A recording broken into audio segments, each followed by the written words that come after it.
स्वामी समर्थांचं नाम हे जपण्यासाठी आहे आणि जपण्यासाठीही आहे.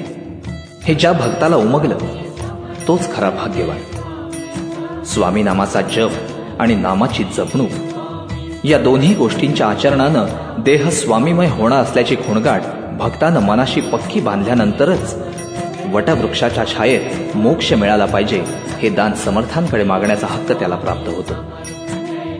विकारांमुळे मनात उठणाऱ्या वादळाला शांत करण्याचं सामर्थ्य केवळ भगवंताच्या कृपा प्रसादातच आहे. यावर विश्वास असणारा भक्त पाणावलेल्या नेत्रांनी म्हणू लागतो, स्वामी स्वामी जपता मनी मी, देह स्वामीमय व्हावा. वटवृक्षाच्या छायेतच मज ऐसा मोक्ष मिळेल.